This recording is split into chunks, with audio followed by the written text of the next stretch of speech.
Obrigado pela difícil missão de estar à frente do Executivo por 4 anos, onde tivemos a oportunidade de mostrar a vocês o que é esse gigante chamado Brasil. Aqui é liberdade de expressão. Com liberdade de expressão, com um telefone desse e um filho ao meu lado com um marqueteiro, nós chegamos à presidência da República. Um sistema que vocês já começam a ver a cara deles por aí, não gostou dos 4 anos nossos e passou a trabalhar contra a liberdade de expressão. Fizeram o possível e o impossível. As provas estão chegando. Apesar de vocês já saberem o que aconteceu. Com isso, chegou alguém fora do sistema presidência da República.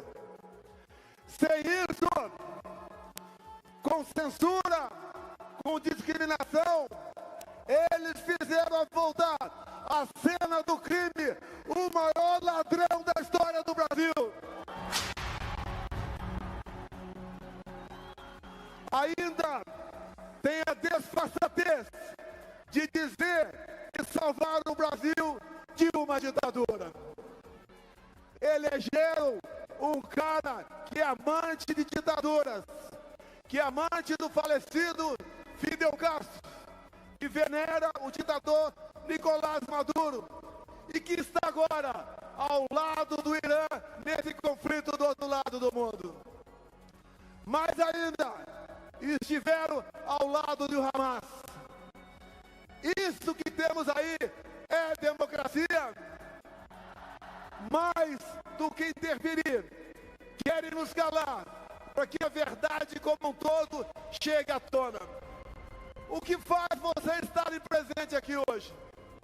É um sentimento, é algo que por vezes está no subconsciente de vocês, que estamos percebendo para onde o nosso Brasil, infelizmente, está indo.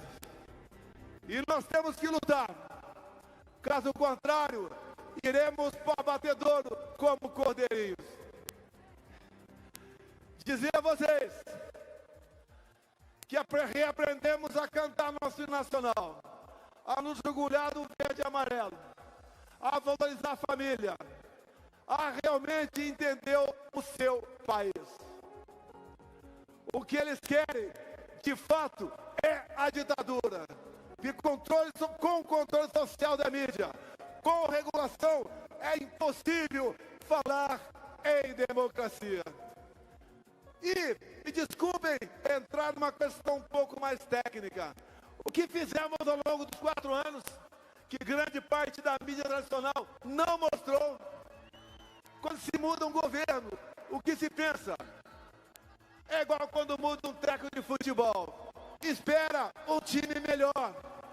Dá para comparar esses 38 ministros de Lula com os 23 de Bolsonaro. Olha o perfil de Paulo Guedes. Compare com o Haddad, o pior prefeito da história de São Paulo.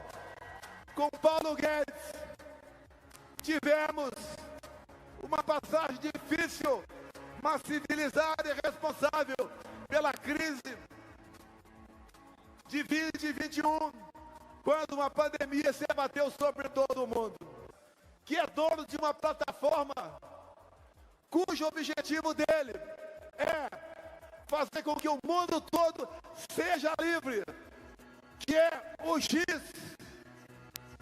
o nosso antigo Twitter. É um homem que realmente preserva-se pela liberdade para todos nós. É um homem que teve a coragem de mostrar, já com algumas provas, outras virão com toda certeza, para onde a nossa democracia estava indo. O quanto de liberdade já perdemos. E eu peço agora, respeitosamente, uma salva de palmas para Elon Musk.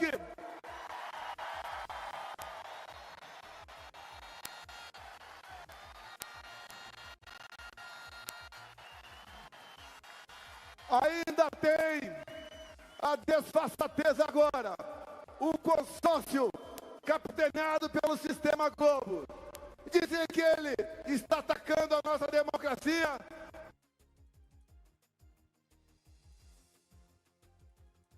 Para impor aqui uma ditadura. Nas ditaduras não tem economia. Como ele quer, como dizem, impor uma ditadura. Se nas ditaduras não tem liberdade e ele, com o que ele vende, não teria como ganhar absolutamente nada aqui no Brasil. Falei um pouquinho de Paulo Guedes. Vamos falar um pouquinho mais da qualidade de ministros. Eu cheguei sem dever nada para ninguém. Cheguei porque a maioria do povo brasileiro assim o quis. E entendam, foi aberto um inquérito pela Polícia Federal em novembro de 2018, acusando a mim de ter fraudado as eleições. E acreditem, esse inquérito está até hoje em aberto. Não vamos falar aqui de fraude. Vamos considerar 22 coisa passada. Agora, quando o meu partido questiona dentro da lei algo pontual sobre as eleições de 22 contra o atual mandatário, é arquivamento e multa de 22 milhões de reais. Que democracia é essa, Tribunal Superior Eleitoral? Ato contínuo, o TSE me julga inelegível em dois momentos. Primeiro, porque eu havia me reunido, sim, com embaixadores.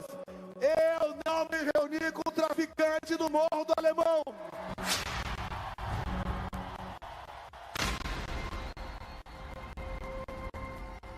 Depois, porque eu botei ao meu lado, no setembro de 22, um grande empresário, um grande homem, Luciano Hang. Me tornaram inelegível pela segunda vez por causa disso. Dizer ao TSE que eu não botei do meu lado, nem dentro do ministério, a dama do tráfico do estado do Amazonas. E vocês começam a fazer comparações. Tem aqui um jovem garoto, Adolfo Saxida, que pegou o Ministério das Minas e Energia no final. Ele acertou via desburocratização a exploração de urânio em Santa Quitéria, no estado do Ceará. Olha o Macron de olho naquilo lá. Alguém acha que ele veio ver girafas na Amazônia.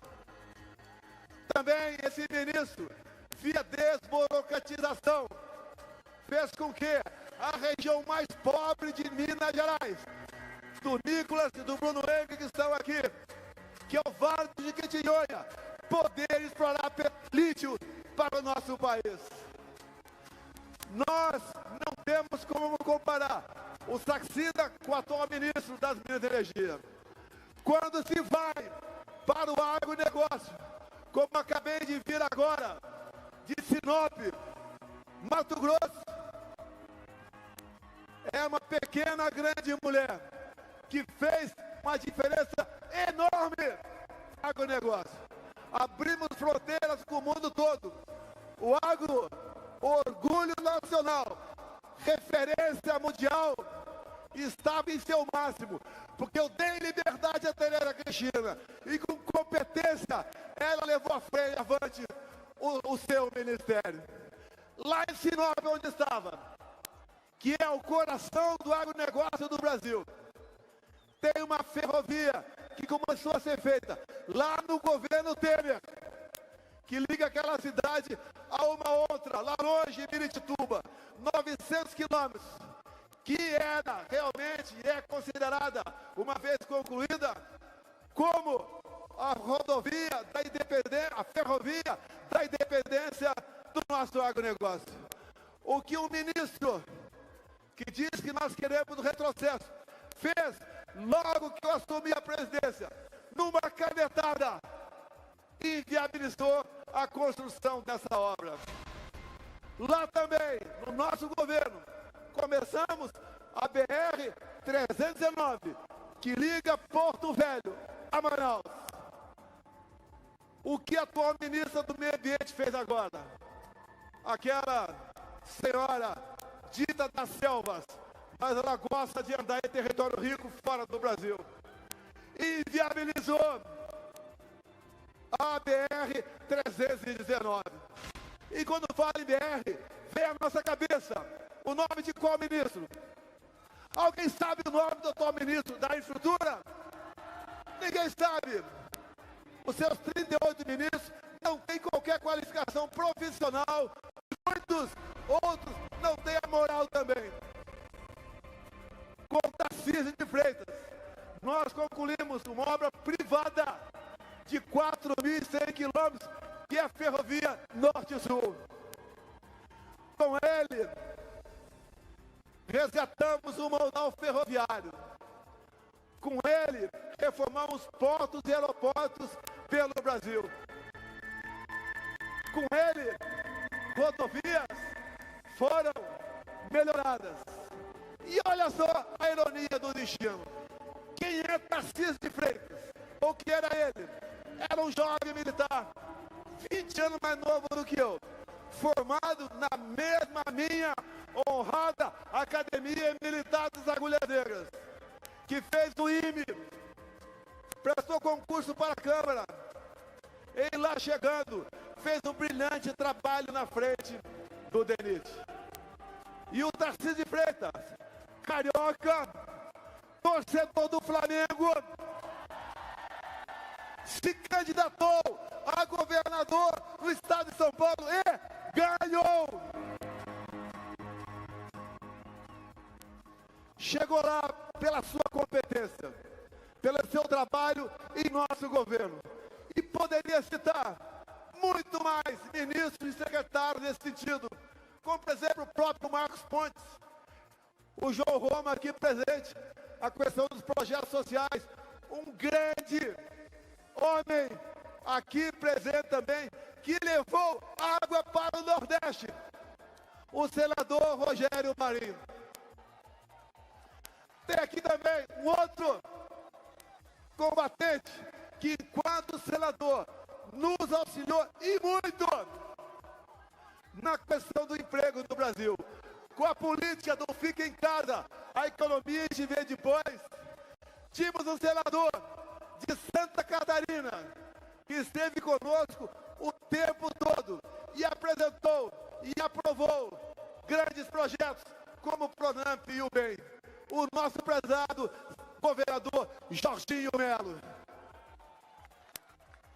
Fazendo essas comparações, vocês veem que o sistema não quer gente parecida comigo na presidência da República. Pode me chamar de tosco, de grosso, inventar fake news de toda forma possível, mas dizer para vocês, que vocês já sabem, e para o sistema, não vão me chamar de ladrão.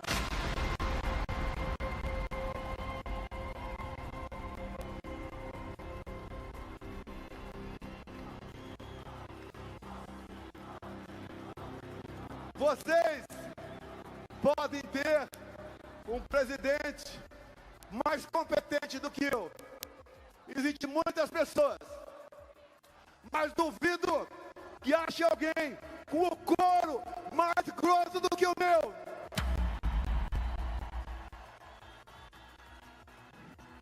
Nos momentos difíceis, poucos amigos e a família do seu lado.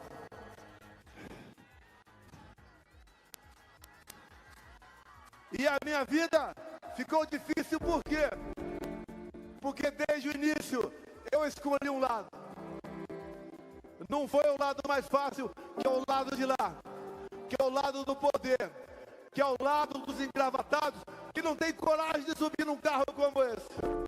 Eu escolhi o lado do povo brasileiro.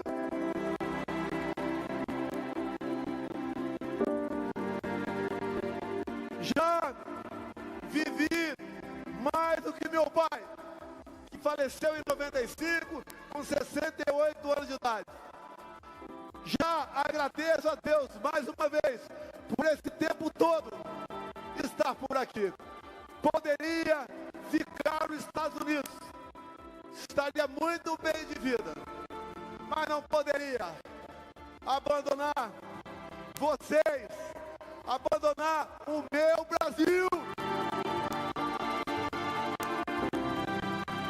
Riscos eu corro. Depois da aula de Silas Malafaia sobre Constituição,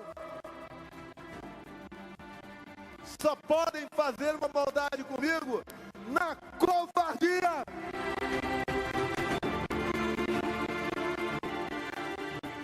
Ando por todo o Brasil, do sul ao nordeste do pai da Michele. Somos recebidos com carinho, com consideração, com calor.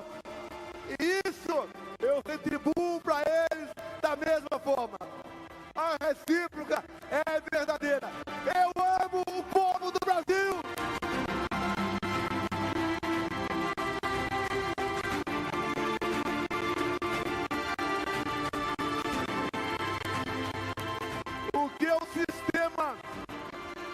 O sistema que começa a ser desnudado realmente quer. Não é apenas tornar inelegível. Não é apenas me jogar numa cadeia da vida por aí.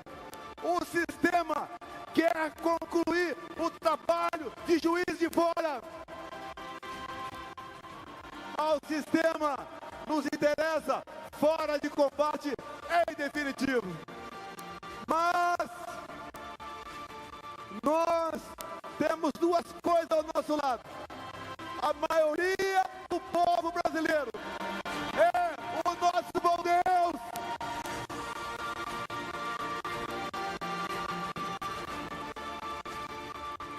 Ao longo do nosso mandato, plantamos sementes na política.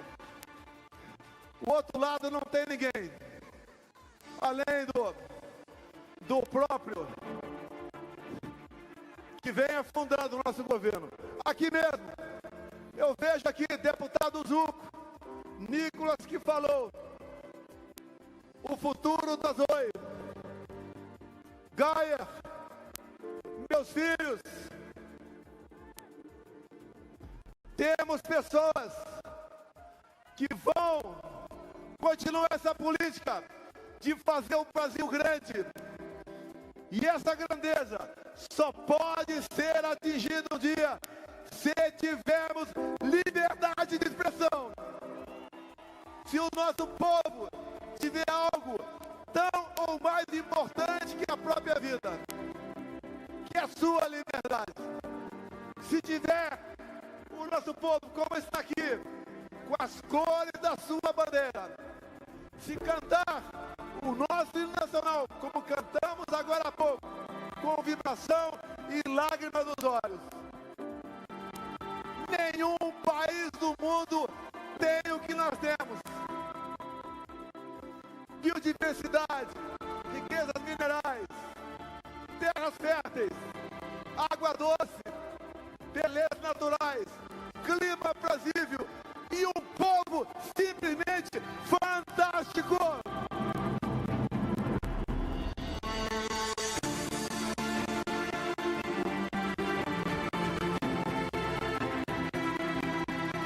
Em 2014, após o segundo turno das eleições, quando uma mulher, não sei como, foi reeleita, lá em Resende,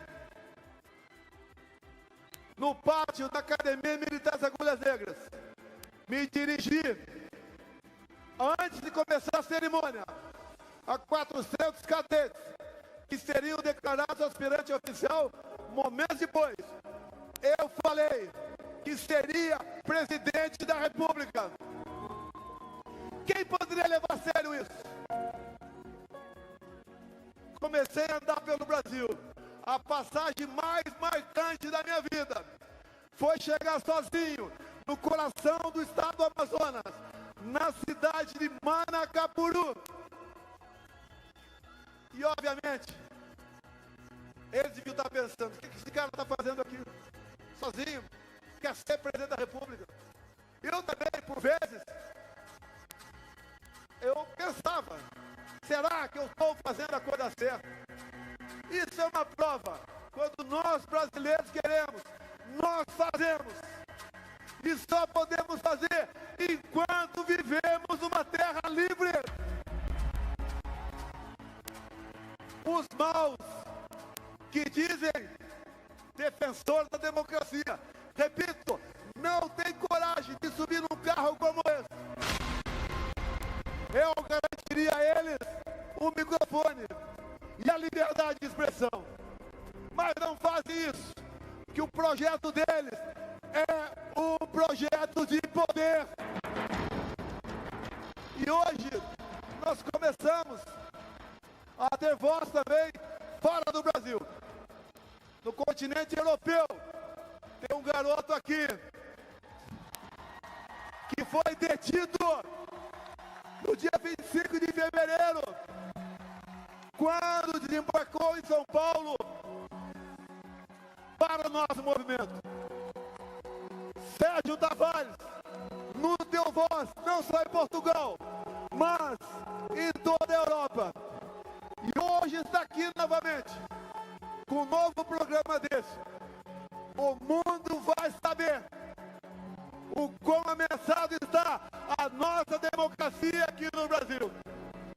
Gente de fora, que são amantes da liberdade e da democracia, cada vez mais tem cerrado ao nosso lado.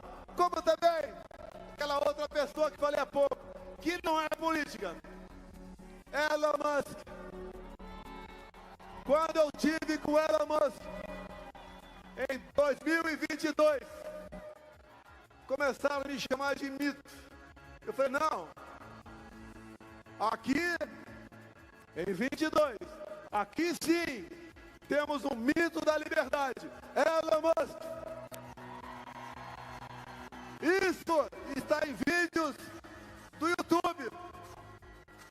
Não é visão de futuro, é coragem e liberdade ainda que no meu governo tínhamos falar, se expressar e mostrar onde está o problema. Eu sou exatamente igual cada um de vocês. Todos nós teremos o mesmo destino um dia. E o currículo que você vai apresentar lá em cima, sem advogado, é a sua vida pela terra. E tem, sem querer substituir o Malafaia ou o Marcos Feliciano, uma passagem bíblica que diz aproximadamente o seguinte: você deve tentar fazer tudo o que está a seu alcance. Quando não for mais possível, entregue na mão de Deus. Vamos individualmente, cada um fazer a sua parte. Hoje não somos mais, em grande parte, um povo sem informações.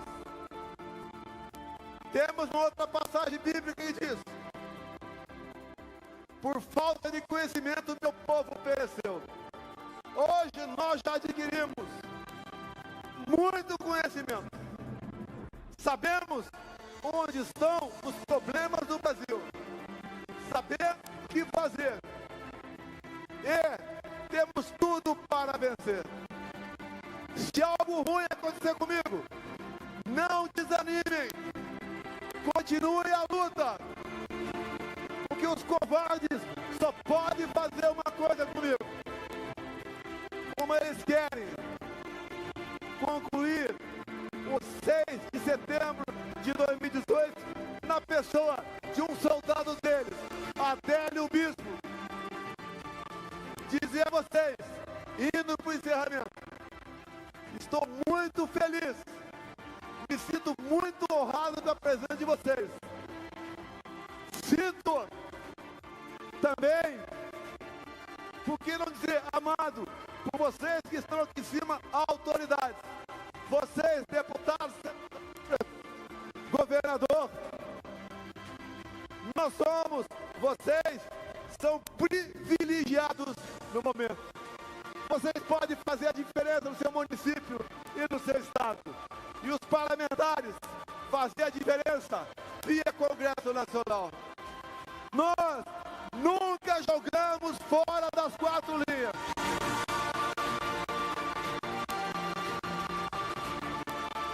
Completando aqui o Silas Malafaia. Minuta de golpe. Alguém já viu essa minuta de golpe? Empresa, já viu a minuta de golpe? Ué, por que não? Quando se fala em estado de sítio, é uma proposta que o presidente, dentro das suas atribuições constitucionais, pode submeter ao parlamento brasileiro. O presidente não baixa decreto nenhum. Só baixa decreto depois que o parlamento der o sinal verde. E essa tal minuta de golpe não é um papel, eu quero decretar o estado de sítio. Nesse papel, como aprendemos na escola, tem um cabeçalho, tem um fecho e tem um texto. Cadê o texto? Eu não posso, ou não poderia sonhar e mandar uma minuta de estado de sítio para o Congresso sem exposição de motivos no plural. Cadê a exposição desses motivos?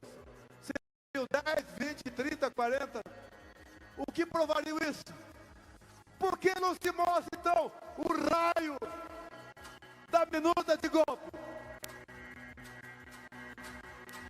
Grande parte da mídia vai continuar taxando quem, porventura, busca socorro na Constituição como golpista.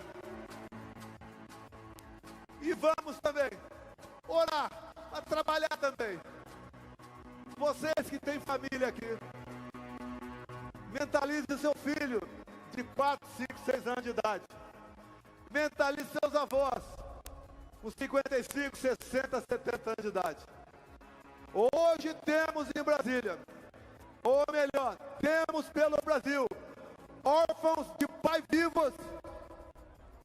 A anistia é algo que sempre existiu na história do Brasil.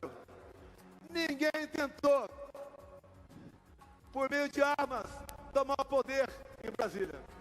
Aquelas pessoas estavam com a bandeira verde e amarela nas costas, e muitas com uma Bíblia embaixo do braço. Não queiram condenar um número absurdo de pessoas, porque alguns erraram, invadindo e depredando o patrimônio, como se fossem terroristas, como se fossem golpistas. E nós, quando eu falei para olhar para os teus avós e para os teus filhos, uma passagem, entre tantas, que muito me marcou na região sul do Brasil, especificamente Santa Catarina. Uma pessoa que chega para mim e fala de uma pessoa de 20 e poucos anos de idade, uma mãe com 2 filhos pequenos, tinha acabado de ser condenada a 15 anos de cadeia.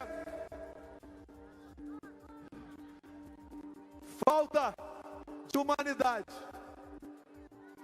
falta de pensar no próximo, falta de pensar na própria família. O que nós mais queremos é justiça com J maiúsculo. O que mais nós queremos é que o Brasil volte à sua normalidade, que nós possamos disputar eleições sem qualquer suspeição. Afinal de contas, a alma da democracia é uma eleição limpa, onde ninguém pode sequer pensar em duvidar dela. temos problema hoje em dia. Façamos a coisa certa. Não estou duvidando das eleições. Página virada. Até porque nós podemos ver um dia um time de futebol sem torcida ser campeão.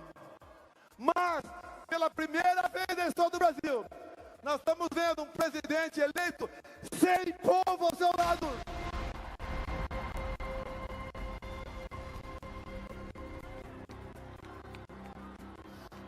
Não, por favor, sem brado contra ninguém. Nós estamos com a verdade ao nosso lado e Deus está ao nosso lado. Como disse o Malafaia, Ele está agindo. Essa grande nação, que eu chamo de terra prometida, vai dar a volta por cima.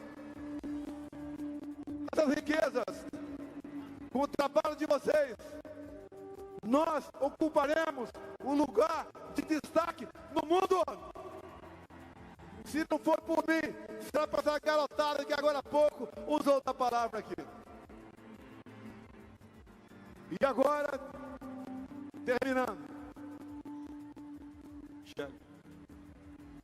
Nós não podemos chegar a lugar nenhum se não tiver do teu lado uma família. E a família, esposa e filhos. Momentos difíceis, juntamente com meus filhos, passamos. Se a família não estiver estruturada, não chegaremos a lugar nenhum. Dizer a vocês que o maior patrimônio de um casal não são os seus bens materiais, são os seus filhos. O que nós queremos para eles é que sejam melhores do que nós. Não admitimos ideologia de gênero. Respeitamos a opção de quem quer que seja. Mas enquanto jovem na escola, não podemos admitir isso. Muito obrigado a todos vocês por esse momento maravilhoso que estamos vivendo aqui agora. Podemos ir para casa com a satisfação, com o empenho de cada um. Estamos lutando por algo que Deus nos deu arbítrio, nos deu a liberdade. Não vai ser um ou outro que vai nos roubar essa liberdade. Muito obrigado, Brasil! Brasil acima de tudo! Brasil acima de tudo!